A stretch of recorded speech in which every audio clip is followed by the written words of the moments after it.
Hello and welcome to Unstress. My name is Dr. Ron Ehrlich. I'd like to acknowledge the traditional custodians of the land on which I'm recording this podcast, the Gadigal people of the Eora Nation, and pay my respects to their elders past, present and emerging. I believe we have so much to learn about connection and respect, not just for the land, but for each other, for our relationship to the land, and how that impacts on our health and the health of the planet.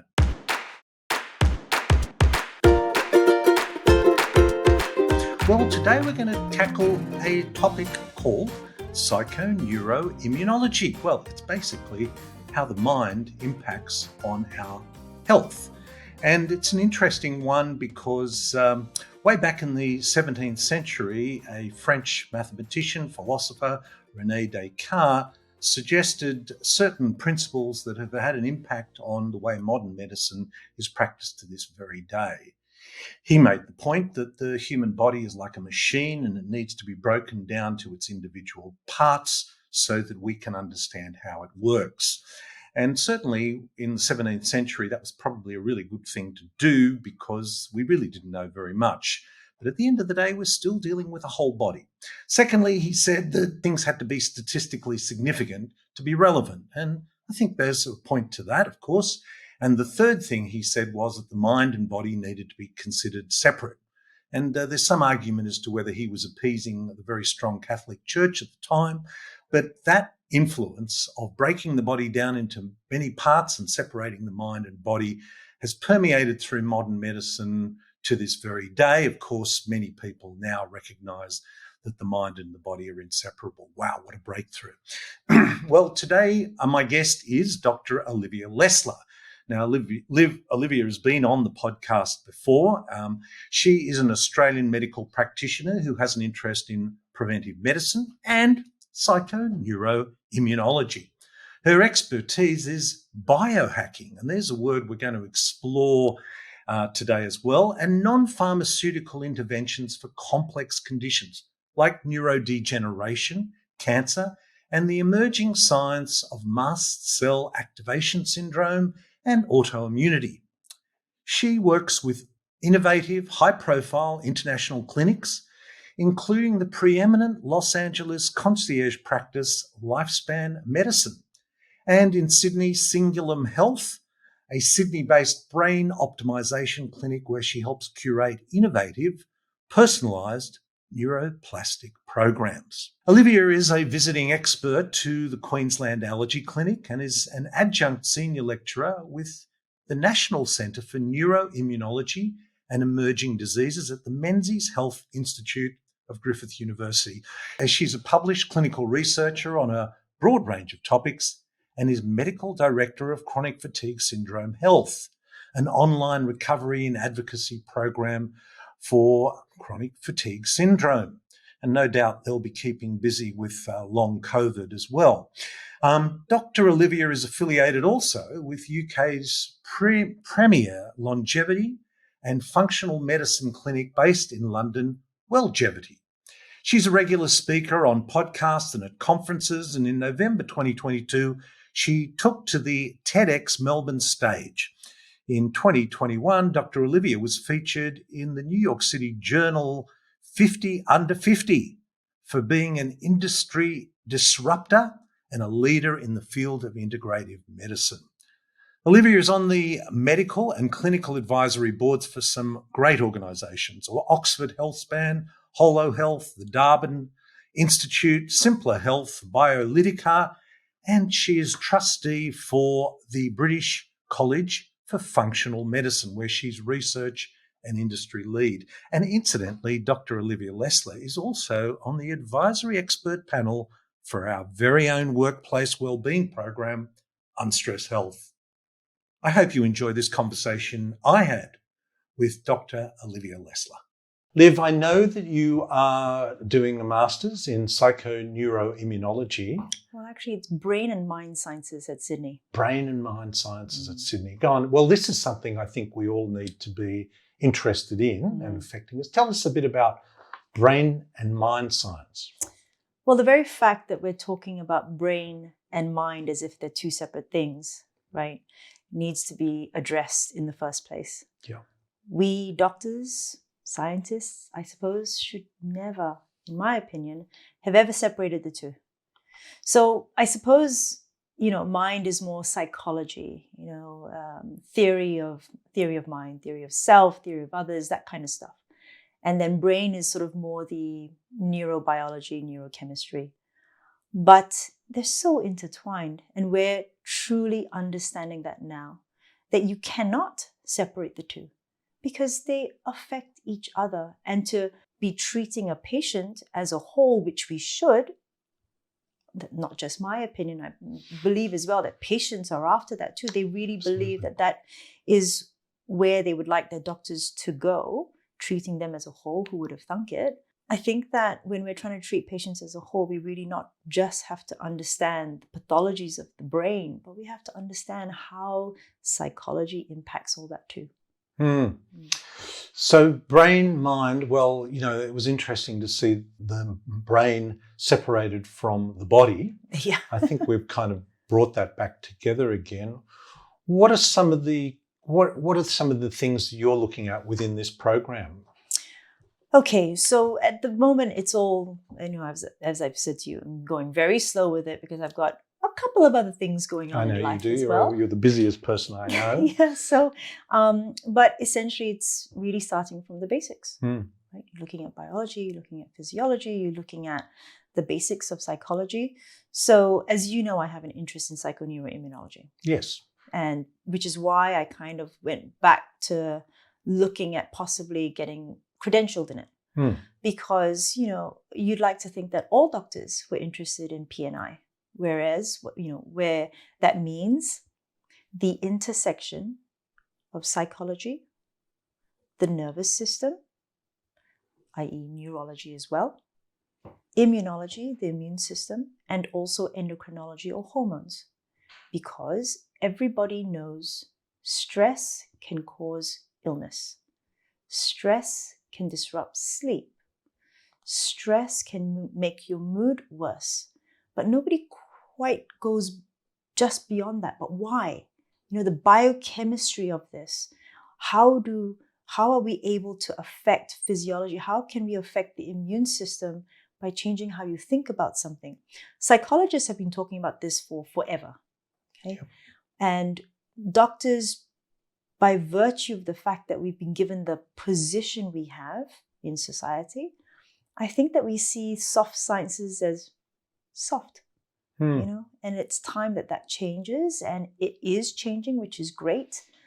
People like Oliver Sacks and Bessel van der Kolk, the how impactful their work has been, not just in psychological sciences, but it's permeating into medical sciences too, but mostly on patients. And patients wanting more of that, that's demand. And demand hopefully is going to drive supply. So there's something in the name, psychoneuroimmunology, which obviously suggests the link.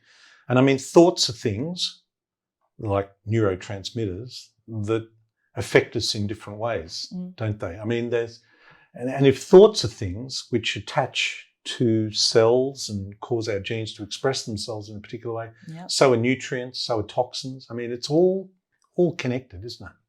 Amazing. It's a breakthrough. It's a breakthrough. It's a major breakthrough. Call the World Health Organization now.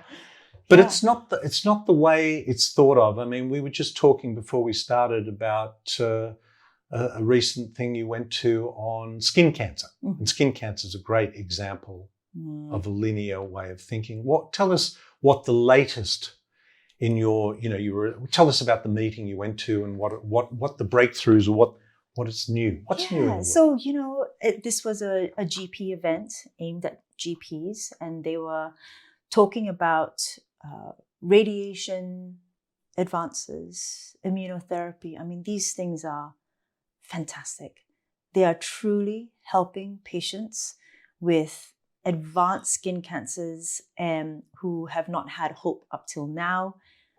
But what was acutely still missing from this beautiful, wonderful presentation were things that are basic. you know? So they'll talk about risk factors for skin cancer, being male, sun exposure, family history, prior diagnosis of a skin cancer. But there was no mention of, your immune system, your skin's immune system, which is, every organ has its own special immune system, nutrition, exercise, all those things that we know are important. Sleep, for example. I mean, I'm pretty sure, I know that you have gone to town on sleep and you have had far better people than me on your podcast talk about sleep. We know how important sleep is for the immune system. Why are we not talking to patients more urgently about that? We're so caught up in this model of treatment that there just isn't a place for prevention. And when you talk about prevention, I think that it feels, soft. And so it just isn't given the kind of weight it deserves. That, and I suspect the economic model, right, that medicine finds itself in, that's the way it's driven. And so the way us doctors are practicing medicine, it is just an outcome of the model that we're practicing in. The only thing is, sometimes it feels as if we don't even realize the beasts that we're working with or for. And therefore, we can't agitate for better for our patients because we kind of get caught up in, our thing, treatment, management, drugs. The BMJ, when was it? Last year? Year before? Came out with investigative piece about what percentage of regulatory bodies' income comes from industry. Incredible. The very people they're meant to be regulating. Yes. And Australia was the largest percentage. So we're talking the TGA here. That's right. Therapeutic Goods of Australia. Yep. According to the BMJ. Yes. I haven't delved into the research myself. Yes. This is the British Medical Journal for those that aren't on acronyms, but British Medical Journal. Yes. So it's a respected journal. Yes. Yep. 96% yes. of the TGA's income comes from industry. Yes. So, of course, I think that possibly that might have something to do with why our guidelines are very drug-focused. Now, we, of course, always state, because it is true, there is absolutely a place for drugs. For sure. They are a very important tool in our toolbox. We just have to make sure that we don't forget that there are other tools available. Yeah.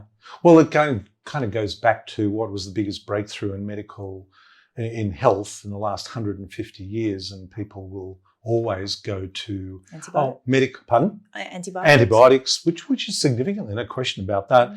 But drugs and medical breakthrough, and I think it was really the biggest breakthroughs were clean water and sanitation. Of course, yeah, you're right. So we're still going back to that. But yes, to your point about, I think the FDA is about 60%, the Food and Drug Administration about 60%. I think it was a bit more than that. But maybe it is more I can't than remember, that. Maybe but I was being conservative. Can we link to that paper?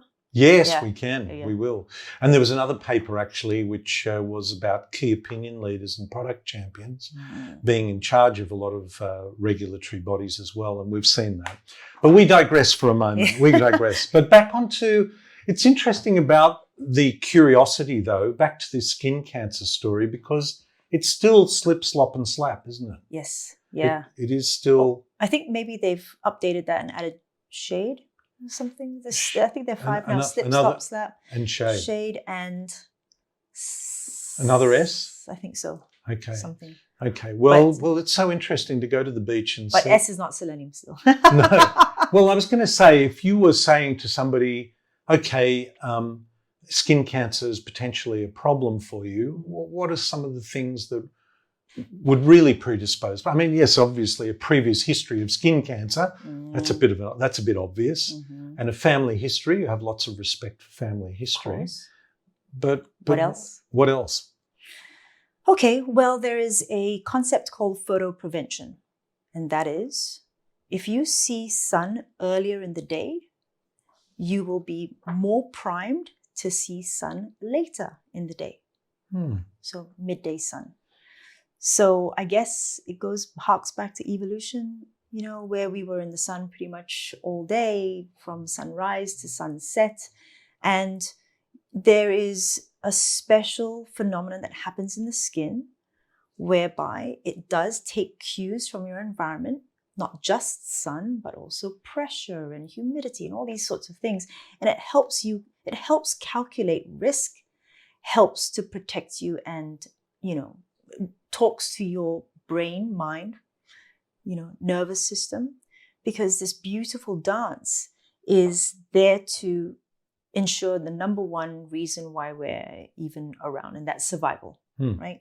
So if you're able to give your skin the information that, hey, you're out, you're about, it's early morning, probably going to be here till a bit later, your skin prepares.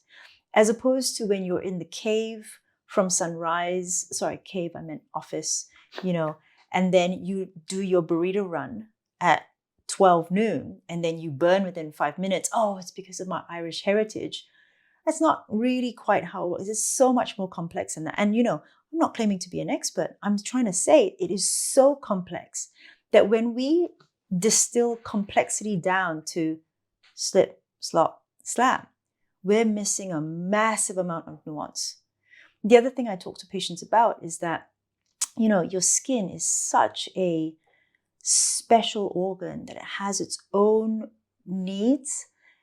Zinc, vitamin A, the omega-3 fatty acids, vitamin D, of course, selenium, all these special, vitamin C, all these special ingredients that go into helping the immune system of the skin do its job. When we restrict those things because of insufficiencies in our diet, we're going to handicap our immune system. And when it's handicapped, it can't do the job it's meant to do. Then when you get a skin cancer, it's a shame because your body's trying to talk to you. And instead of listening to it, we cut, we burn, we smother with sunscreen, and we just don't learn the lessons that we need to learn. Again, not saying that those treatments aren't necessary. A lot of the time they are. But let's go back to some nuanced discussion.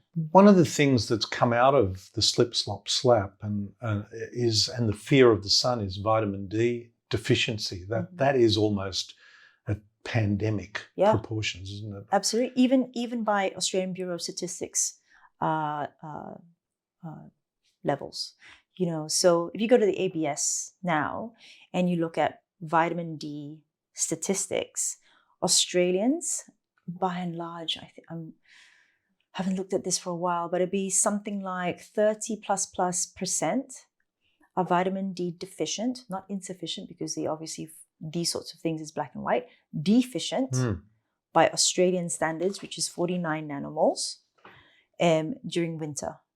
There's a big proportion of people who are sitting around with their immune system being handicapped.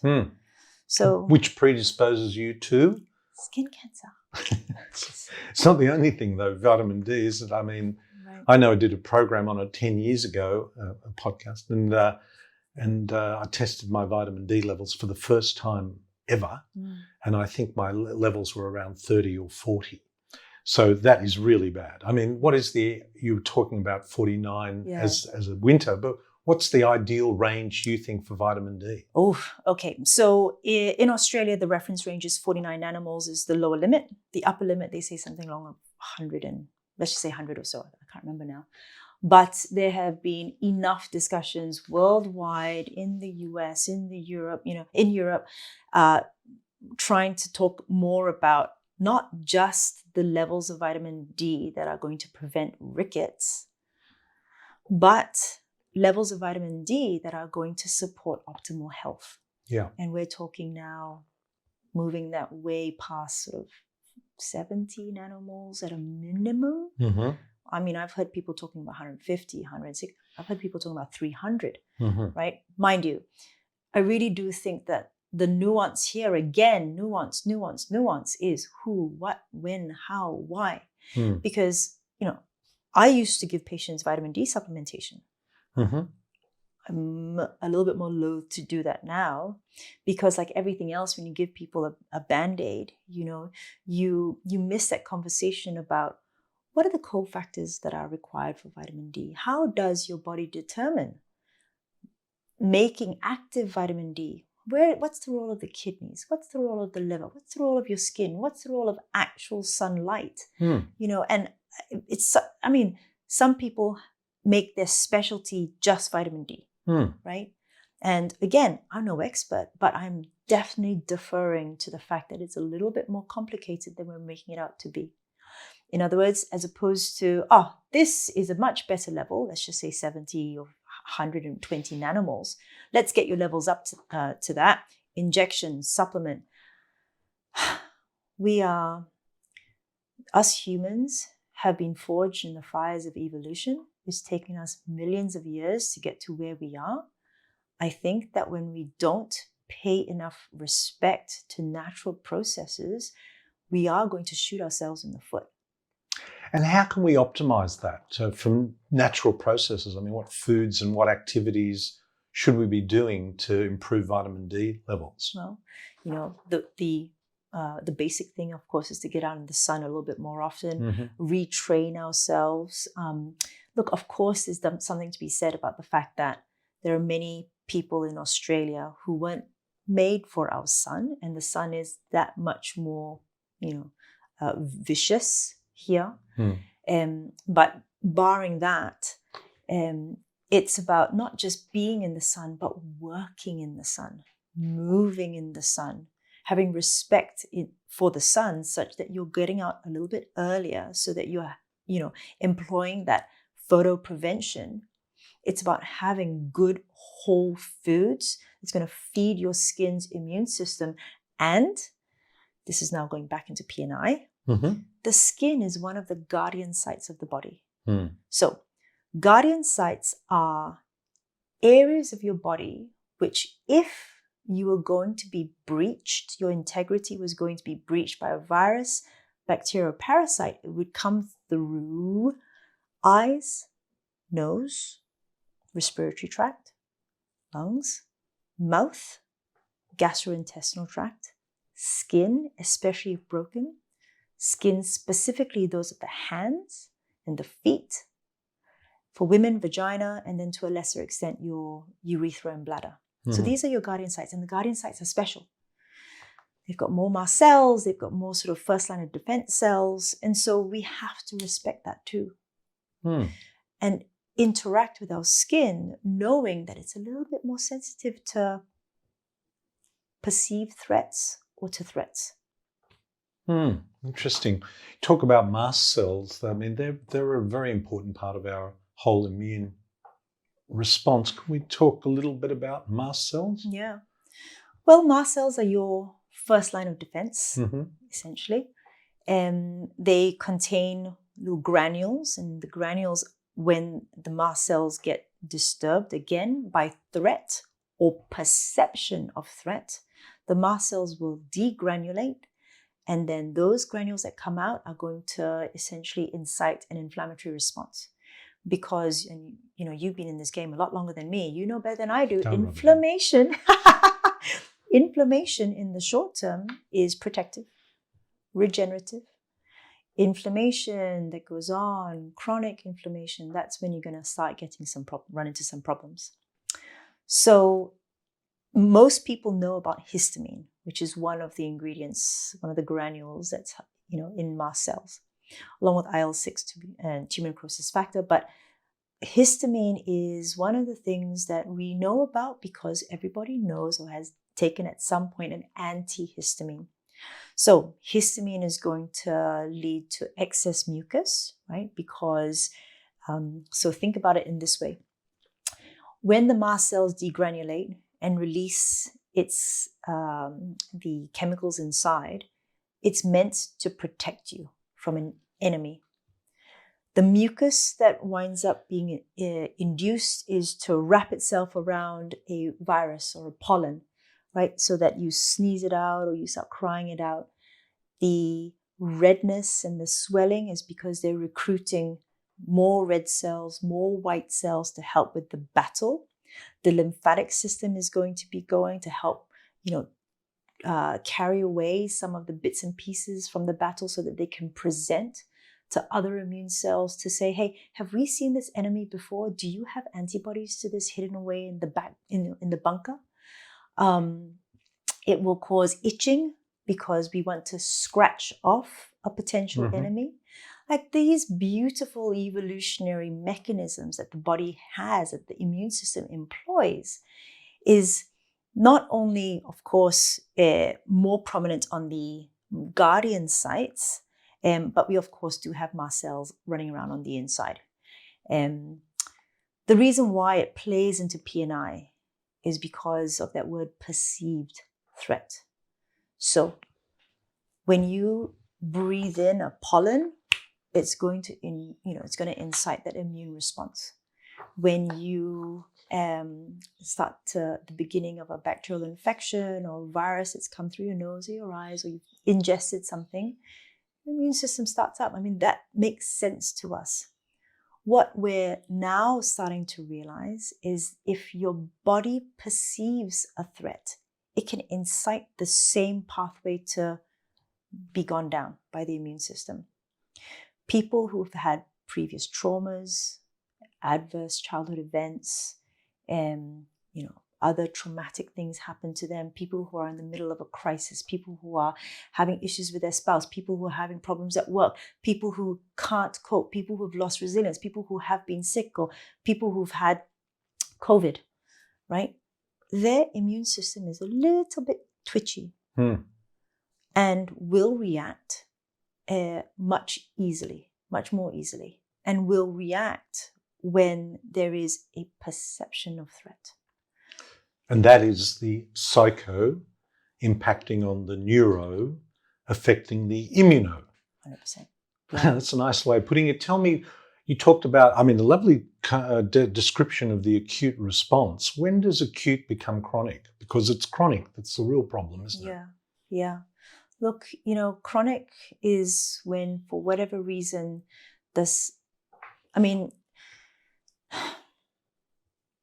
chronic is when you haven't been able to efficiently and effectively resolve the acute.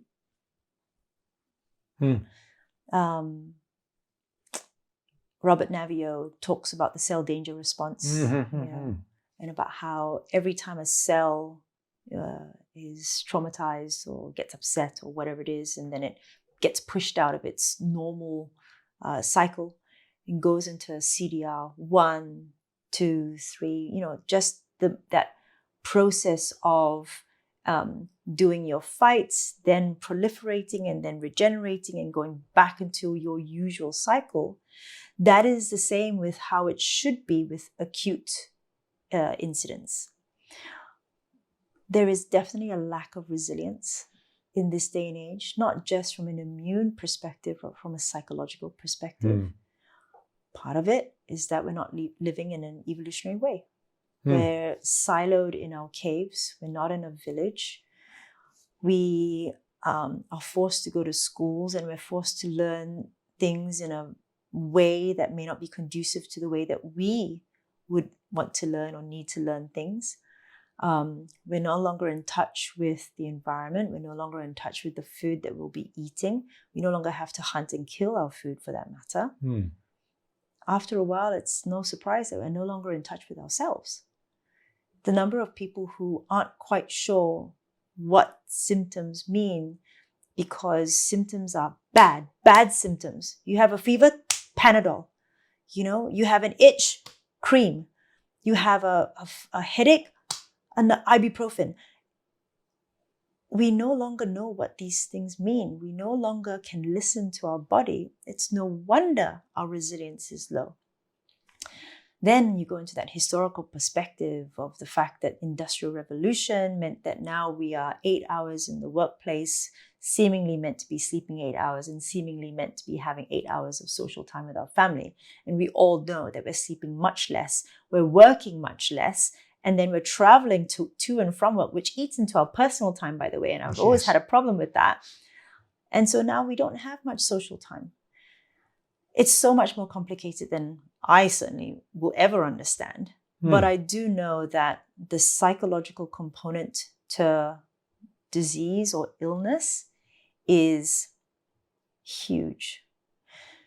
Can we please make sure that we're not talking about psychosomatic, right? Which is a dirty word. Yes. Okay. Well, let's define what's psychosomatic. It's all in your head, basically, isn't it? Yes. It's not really happening. It's just all in your head. Right. You're making stuff up. Yeah.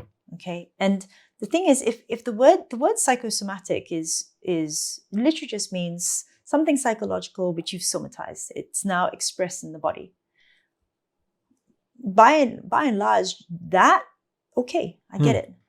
But it has been hijacked by so many doctors to belittle patients that now patients are very nervous and get very frustrated very quickly, which they should, when there's even a hint that whatever you're experiencing physically is not really happening. You're making stuff up, especially since the tests are normal.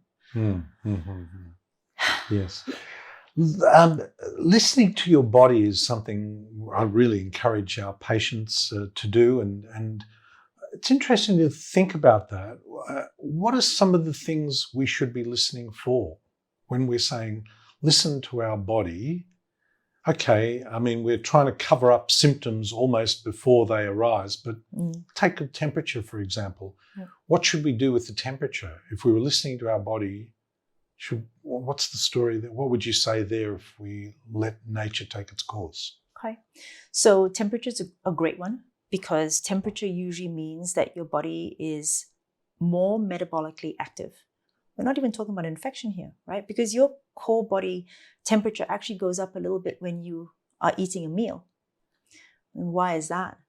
Well, because not only do things work better in slightly higher temperatures, so your gastric acid and your digestion, but as well, that slightly higher temperature is going to get your immune system just that little bit more awake. And if guardian site, mouth, gut, if something we're going to hitch a ride on your food, your immune system needs to be ready for it. Interesting. So that's that. Understanding that from an evolutionary perspective, we're actually meant to have our core body temperature drop slightly for sleep, right? I mean, melatonin drops core brain temperature by like 0.3 degrees centigrade, for example. That's why some of the biohacks. We're going to be talking about biohacks. Oh, should I? No, go. We'll summarize at the end anyway. So, one of the biohacks for sleep is to have a warm shower and then to end on cold, or to have a hot bath and then come out into a cool room, so that there's a temperature differential. You go from high to low, and it triggers that, okay, it's time to sleep. And that's why a lot of people, when they go to onsens or spas, and they get really warm, they get very tired after, because it's that sort of temperature switch. So temperature in those sorts of perspective is just a natural part of being. If we understand it, then we can hack it. Okay.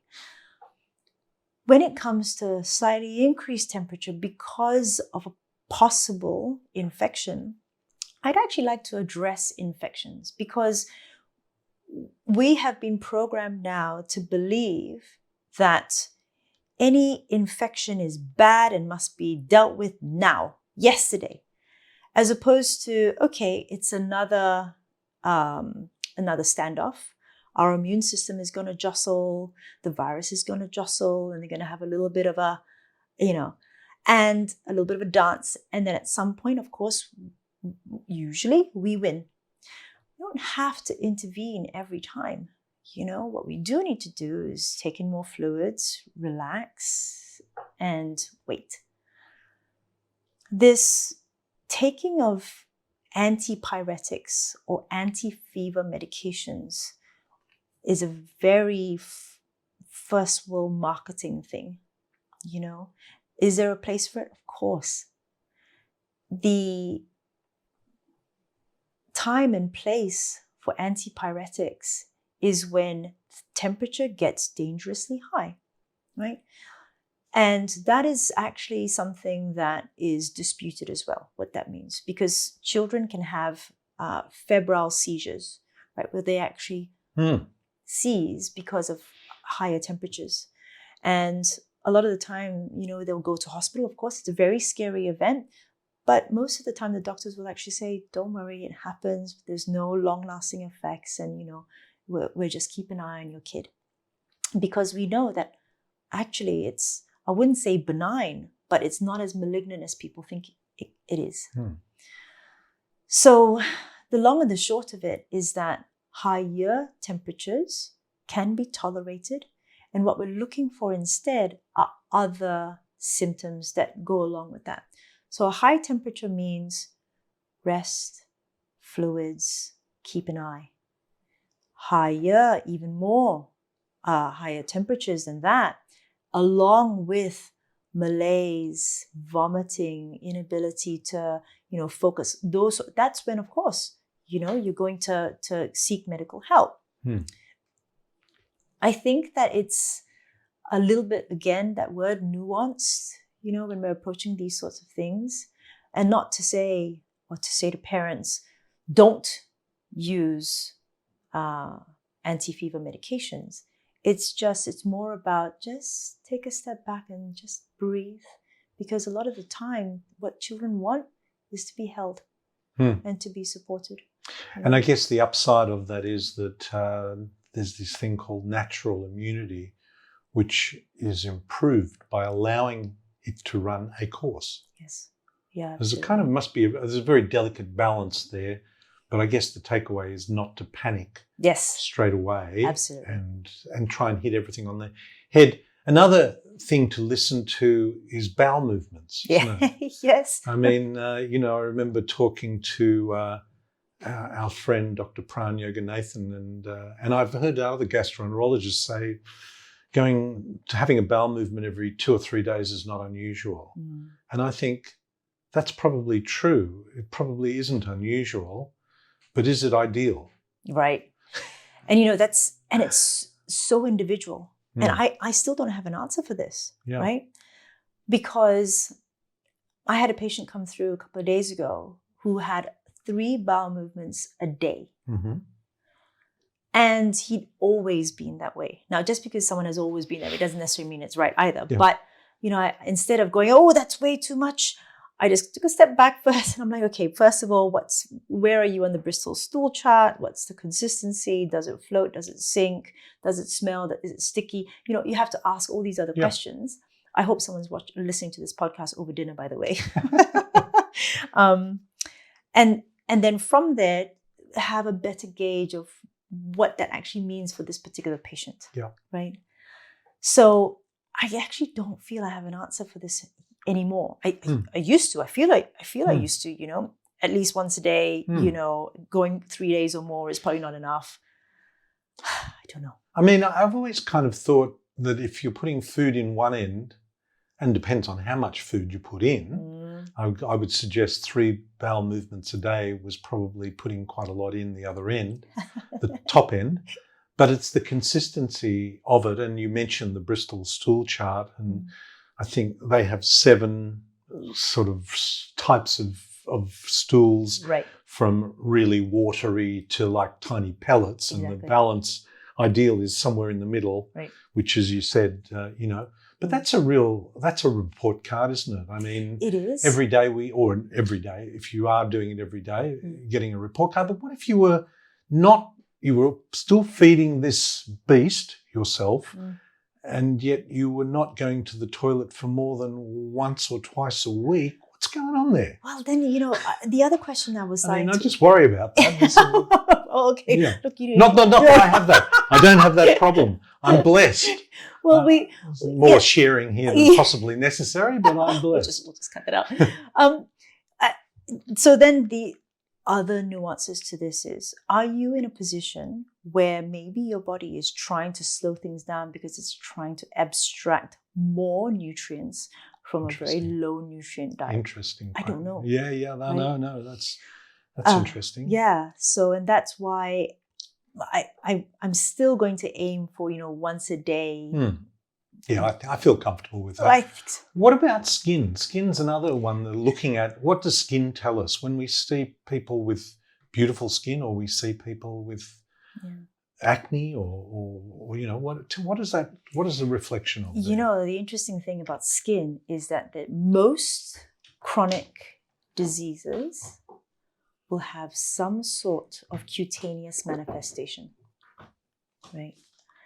Whether it's celiac or even cardiovascular diabetes, you know, with skin tags, for example, there's always a cutaneous manifestation.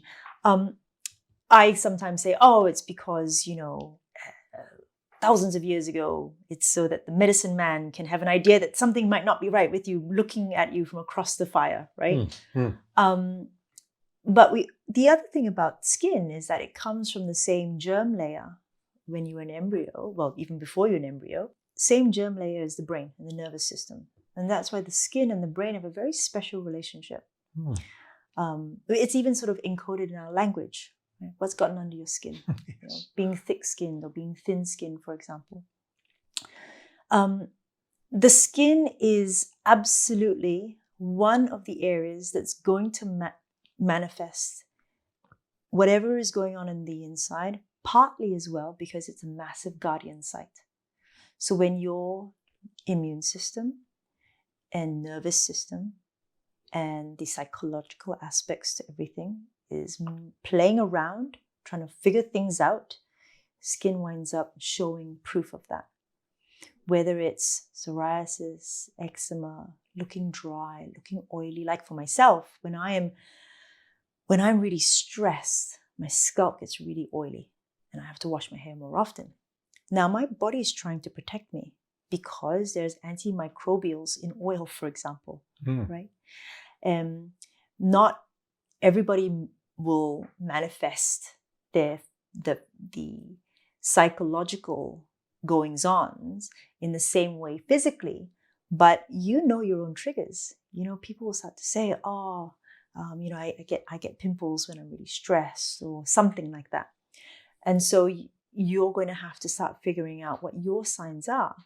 But I guess the answer to your question is that they are signs, and your skin is usually going to manifest whatever is happening on the inside. You know, one of the other things about the P&I perspective to skin stuff is that it also does hark back to the fact that if we are trying to protect ourselves from real or imagined predators or threats, the skin is our protection, our number one protection, isn't it? It is the one thing that's surrounding us.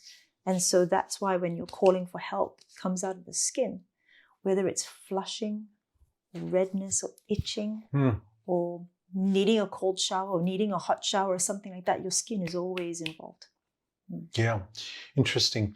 Another one that's really important is mitochondria. Yeah. You know, like just give us firstly, and I think this is something everyone needs to be aware of, but just give us mitochondria 101. I mean, what do you know, tell us about mitochondria. And so the interesting about mitochondria that I think many people do know is that it is, I'm pretty sure, I'm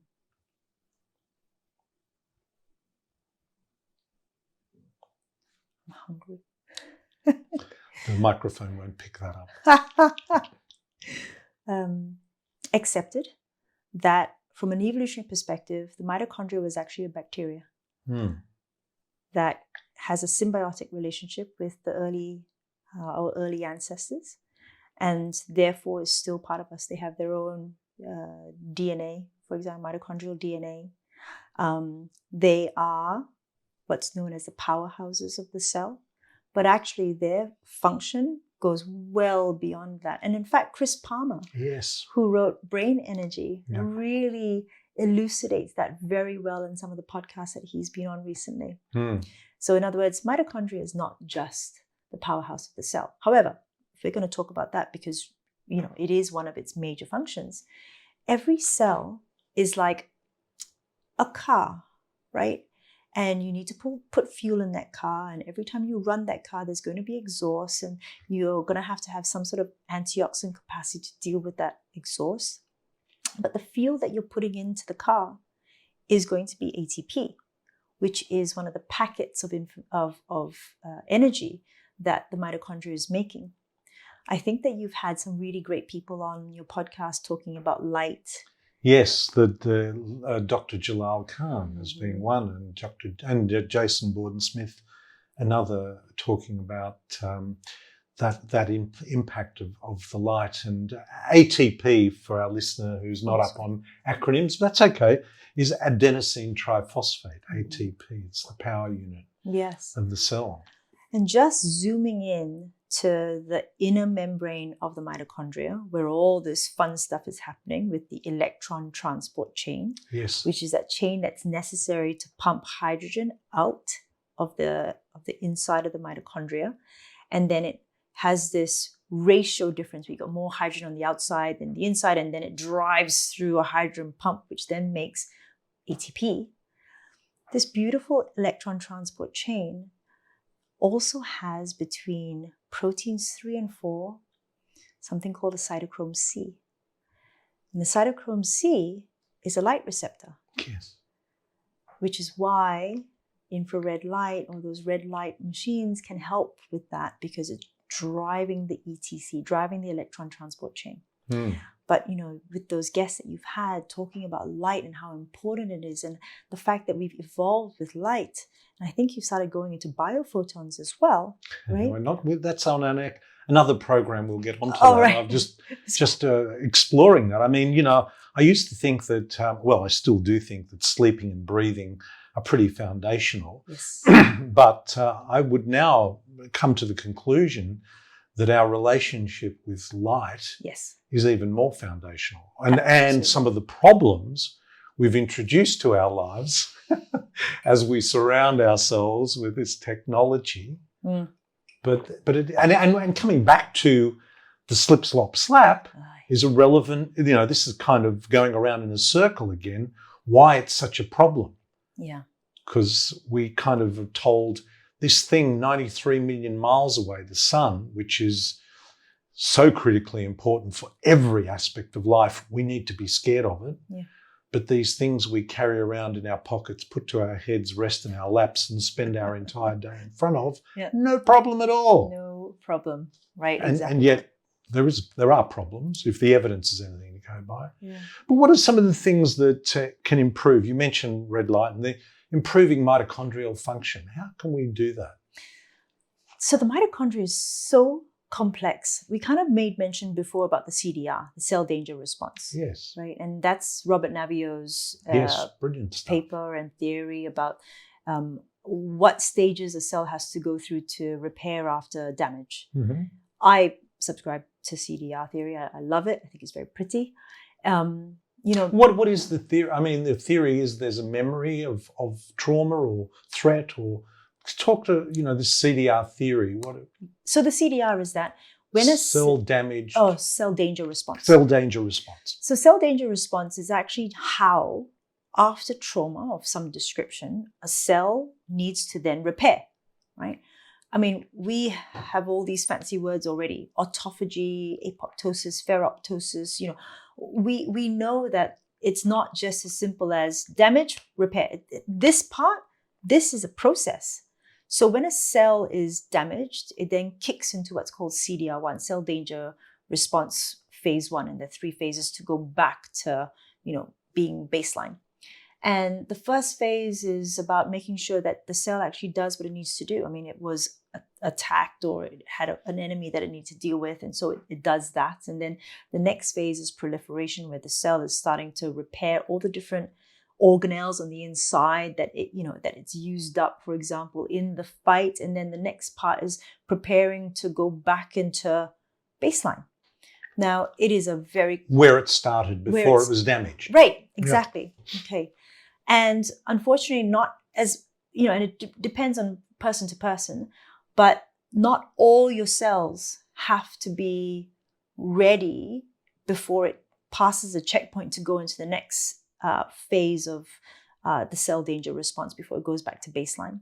And so the theory is that, for example, aging is actually an accumulation of all these cells who've kind of been left behind, not quite making the checkpoint, right? But not bad enough to induce apoptosis, which is the programmed cell death. And so you have this accumulation of all these cells at different levels of functioning because they all haven't gone back to, that baseline cell state.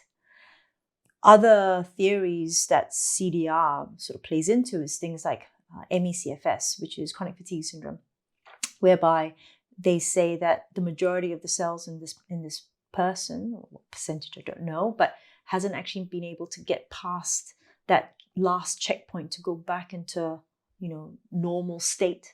And so this sort of hibernation kind of place because the cell needs to but can't quite repair. So it's a really interesting theory. We'll be talking about mitochondria.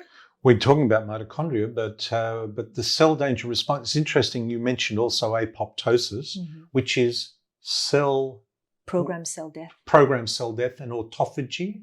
Housekeeping, cell housekeeping. What does that mean? So it means that, so making a cell is actually a very metabolically expensive endeavor. So you have to be, your cell, your immune system, your metabolic system has to be quite sure that you are committed to making a new cell because it's very expensive, right? In other words, that's why people, they don't gain weight like this, right? Like a slope. They gain it in steps. So you hold until the adipocytes, the fat cells that you have, can't take any more. All right, you're really committed to adding more energy. Fine, we'll make another cell. And then you have this step up, right? Because your cells, your body would really prefer if you were truly committed before they make a cell. But once you've made a cell, you're committed now. So then adipocytes get bigger and smaller as you lose and gain weight. But that's why it's so hard for people to gain weight, because for your cell to then induce apoptosis, to get rid of that cell that they put so much energy into, they are going to hang on to it for dear life. So autophagy is where, instead of programmed cell death, there are chaperones proteins, let's just say HSP70 is one of them, heat shock protein 70, where they go into the cell and they clean stuff up. Okay, guys, and this is what happens in fasting, for example. We don't know when our next calorie is. So, and we're of course not going to get rid of you. We're not going to induce apoptosis because we might need you. So what we're going to do is make you more efficient. Right. Clean. And so it's only when you really have committed to getting rid of that cell, and it takes time, that's when apoptosis or some other way to get rid of the cell is induced. And coming back to mitochondria, we're talking about improving mitochondrial function. I'm guessing so many of the things we know are good for our health are actually good for our health because of that. Is that a fair statement? Yeah, absolutely. No, absolutely. And that's why sometimes this sort of stuff can be boring, and that's why people put new words to wellness or health, because we need to give the same message, but we have to put lipstick on it, right? So we're going to be talking about longevity and biohacking in a moment, but we used to talk about doing stuff that was good for your health and hoping you lived longer, but that's now called biohacking and longevity studies. Yeah, and I think that even though biohacking and longevity absolutely have a place, it gets people all fired up about health and well-being, and gets them interested in, looking at the studies and taking care of themselves and all that, because we've almost gamified it a little bit, which I guess in this day and age we need to do that. Fine. But we really do, at some point, you need a mom and dad to just keep saying, hey, you need to get some good sleep, good quality sleep. You need to have good quality food. You need to drink clean mineral water. When I say mineral, I don't mean, gassy water from a bottle. I mean solid water that's got minerals in it, just like we used to drink from, streams and stuff. You need to have, your good mindset and attitude, community, breathing well. You know more about this than I do. All those really foundational, basic stuff, which none of us get right. Not even the best of us. Okay. No, it's aspirational for us. Yeah, exactly. We can talk about it, but it's aspirational for us as much as the next person. Right. And then I add to that, because we are always going to be at some point struggling with one or two of these things and always trying, always hoping for better, always trying. You fall off the wagon, you get on it the next day, right? The one thing I need to add to this is compassion. Compassion from your practitioner, but self-compassion as well. Because it is hard to be doing these things regularly, consistently in our modern society, when we also want to be hanging out with friends and having dinner at 7 p.m. in the city, having a glass of red wine. And I would never take anything away from my patients that gives them joy, not even like 2 glasses of wine, 3, because you need to try and figure out what voids are being filled first before you start taking things away from patients which are giving them joy. And I have seen this in my patients, and that is this. If you do something that isn't amazing for your health objectively, but you do it with mindfulness, with friends, with joy, with happiness, because you enjoy the smell of a cigar or whatever it may be, that is, I couldn't get home for this, but that is so much more of a life than being bound to rules and regulations and essentially orthorexia around your food and exercise and beating yourself and having a lack of compassion for the fact that you just aren't disciplined enough, And everyone has their own journey. And that's why compassion is this very fluid concept, because it's different for everybody. All I know now is that the Buddhists had it right, It's so interesting. We've just done a program a few weeks ago on compassion with Paul Gilbert, the author of The Compassionate Mind and at the Compassion Focused Therapy. Oh. And he talks about threat, which you've talked about in various ways that we try to protect ourselves. Threat, action, and then soothing. This is a very important process for us to go through. Threat, action, and soothing. But if we don't soothe, then we're back into threat and action again. And it's a wonderful model for, bombarding you with news that isn't always good, and then offering you a solution of retail therapy, which may be soothing momentarily, but not. And so it goes on. I think it's also about getting the percentage right. Yeah. Because if what's good and bad is 50-50 in your life, then I think that's not a great percentage. And I think 60-40, 70-30. I think the sweet spot is 80-20. And when you're really on fire, when I'm really on fire, it's 90-10. Yeah. And in various points in my life, I've been 100%er, and I've been such a pain in the ass that no one has ever wanted to, let's not invite him out anywhere. He's just going to tell us what we should eat and what we shouldn't eat and why this is so. So there's a balance there, isn't there? Yeah.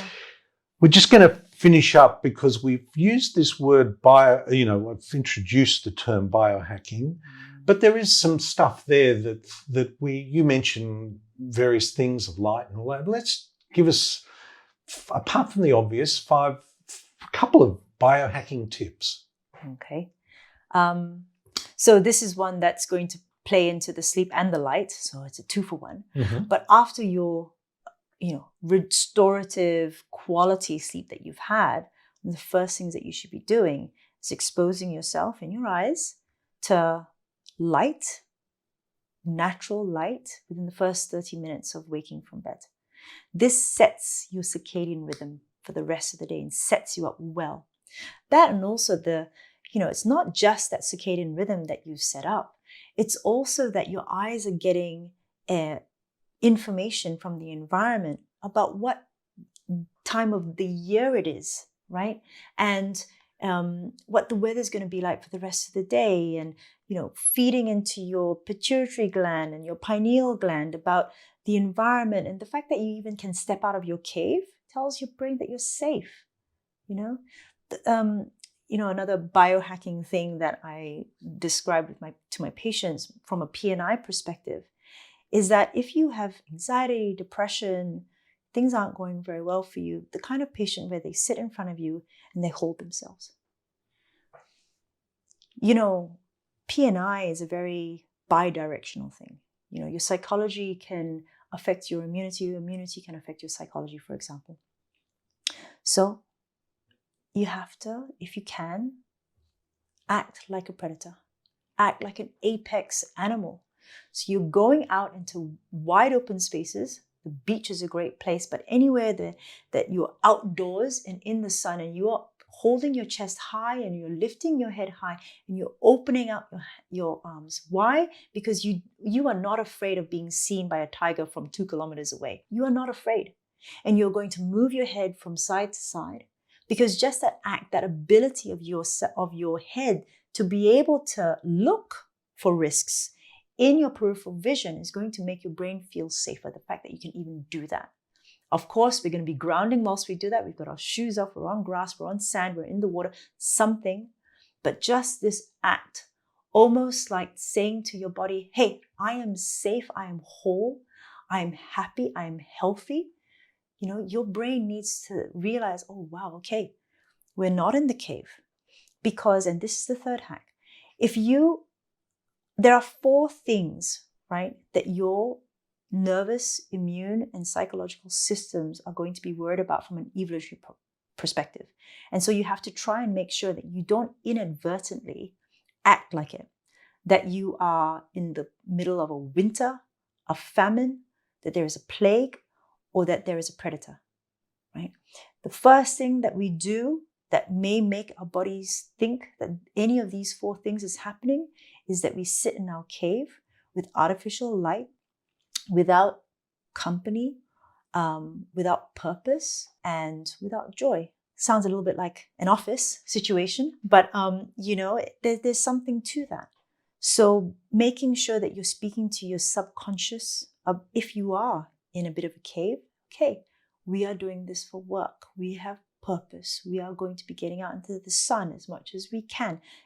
Just reminding yourself that you are happy, healthy, whole. So trying to make sure that you don't inadvertently do things to make your body think that you're in one of these 4 things. And I don't remember what hack we're up to, but one of the hacks. I think it's 3 or 4. Yeah, one of the hacks is, when you're eating foods, it's not just eating nutrient-dense foods because that's better for you. Yeah, of course it is.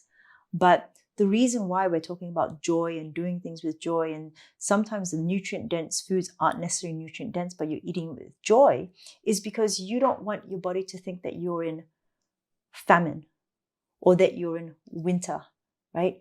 And yes, nutrient-dense foods tell your body that you are not in famine. You are in time of plenty, you are in time of feast. But joy has to come into it. Joy has to come into it. That's why we recommend patients, they're eating slowly, they're chewing, they're not drinking too much water so they don't dilute their gastric acid, blah, blah, blah. But the main thing is to eat in a parasympathetic state. That is why it's called rest and digest. Because if you eat in a sympathetic state, i.e. on the run, when you're frustrated, when you're angry, or any of those sorts of things, your body is in no state to be breaking it down and to be absorbing things and to be metabolizing the food that you're eating. So eat with joy, even if it's not nutrient-dense. But eat with joy with nutrient-dense foods. You mentioned something there also about putting your feet on the ground, which people may have missed, but I think that is quite important too, isn't it? Yeah, grounding. Grounding. If you Google grounding, inflammation, and then you put in PubMed, PUBMED, that's where is the world, one of the world repositories of studies and intellectual papers. It does pop up the fact that grounding, putting your bare feet, bare anything onto actual ground, can decrease inflammation. And half the time when people are grounding, they're also they're taking time out and putting themselves in nature. So of course there's going to be that additive layer cake effect. But this concept of grounding is, we were talking about guardian sites before. Skin being a big guardian site, and specifically skin on hands and skin on feet. Why? Because your feet were always meant to have been majority of the time in contact with the ground. Now we wear shoes all the time, and those of us who wear heels, it's even worse. But anyway, when we're wearing shoes, those are sensory deprivation chambers. Your brain, to be able to calculate risk and protect you, is constantly looking for information by sight, by sound, by smell, by taste, by touch. And that one thing that was meant to always pretty much be in contact with the ground, it can't feel anything. What do you think that does to your brain that's trying to calculate risk? It's going to make it a little bit more twitchy. It's going to make it a little bit more afraid. You know, the number of people with lower back pain is incredible. And lower back pain, apart from someone who's actually been walloped or whatever it is, you know, fell, blah, blah, blah. Lower back pain is partly your body's way to restrict movement. Why? Because the nerves that innervate the bottom of your feet exit the spine from your lower back. So if your brain doesn't know where your feet are, oh my gosh, something's wrong with this animal. I can see I can see the sand. I can see the ground. I can feel the sun. I can smell the salt water. Why can't I feel the sand? It's going to, subconsciously, it's going to sort of pull you back a bit because it's trying to protect you. It's not quite sure where you're going to put your next step. So there is definitely something to be said about barefoot rehabilitation. And there are some amazing barefoot podiatrists in Australia, you know. I certainly recommend people definitely try out, you know, barefoot rehabilitation, getting their bare feet on ground. The other one you mentioned was cold and hot. You know, why are those? I mean, I know Wim Hof, you know, amazing, and I know Dr. Lewis Ehrlich and myself have been practicing ice baths, and I practice. I have a cold shower every morning, which is now a bit challenging in the winter, but it's still happening. Yeah. What's the purpose of that? Why would you do that? So it's about resilience building. Right? Because actually there are a number of reasons, but one of them is resilience building.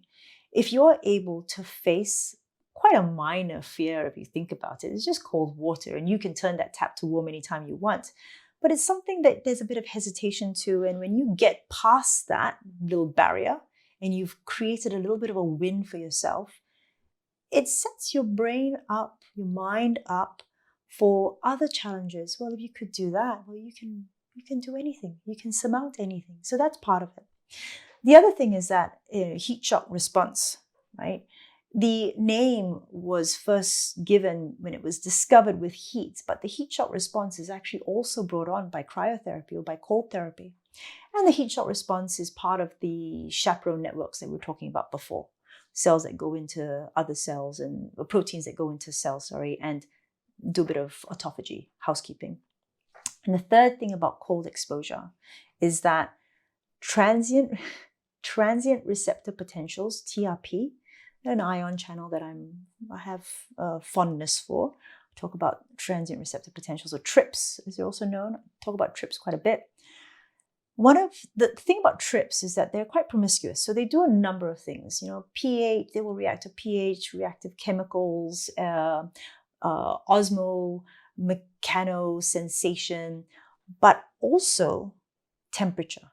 So there are a fair few number of TRIPS, about 28 or so, and they will cover the whole gambit of temperature. And there are many overlaps between the TRIPS too, from noxious cold and noxious heat and everything in between. Because temperature was something that your body needed to know and understand to be able to calculate risk. There are some objective temperatures which are detrimental for us, you know, the minus whatever it is degrees for extended periods of time, but you can retrain it. And when you retrain ion channels that are helping your brain calculate risk, it also helps increase resilience of your brain to threat perception. In other words, Wim Hof has mastered cold, right? So he can go to base camp in shorts. His trips. Base camp of Mount Everest. Oh, sorry. Yeah. Yeah, I know. I've seen it, and it's incredible.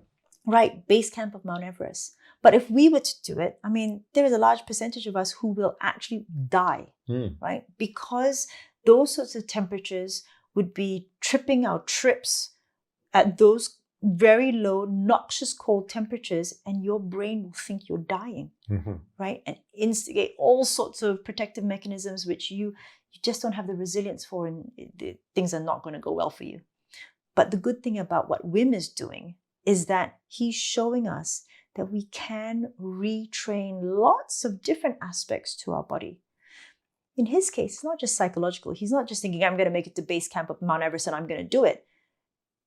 His mind has an effect on his nervous system, has effect on his immune system. And that's why when he gets there, he's still a happy, healthy, whole human being. Wonderful. So for us, when we're doing our cold exposures, for example, if that's what you choose to do, you have to be doing it mindfully, right? Throwing yourself into an ice bucket is a hormetic stress. But the word hormetic stress, means these small stressors in the acute phase, which is not pleasant, but which in the longer term confers benefit. Those hormetic stress in the wrong patients is still a stress. So you need to make sure that you're ready for that hormetic stress. No matter how valuable it is or can be, your mind has to be part of the story. Yeah, I think one of the most interesting and inspiring things I find about him, Wim Hof, and the whole thing is, and exactly what you're saying, is what's possible. What's possible. What's possible. And there's a range of things you can do which can change your psychoneuroimmunology, which is the way we started this whole conversation. We've gone around and covered, touched on some really great things today. So, Olivia, thank you so much for joining us today. Thanks, Ron. Really enjoyed being here. Well, the mind and body are connected. What a surprise. Equally surprising when we learn that the mouth is also connected to the human body, but that's a whole other story that we've explored on other podcasts. Look, there was so much in this podcast. And of course, it's so interesting to hear the words biohacking and longevity being the buzzwords in modern medicine, which in my experience, we've been talking about for a long time, biohacking being how to be healthier, and longevity, trying to live as long as you can for as healthy as you can. And that's what this podcast is about. Have a look on our webpage, unstresshealth.com, on my webpage at drronehrlich.com. I hope this finds you well. Until next time, and we will, of course, have links to Dr. Olivia Singulum Health. Until next time, this is Dr. Ron Ehrlich. Be well.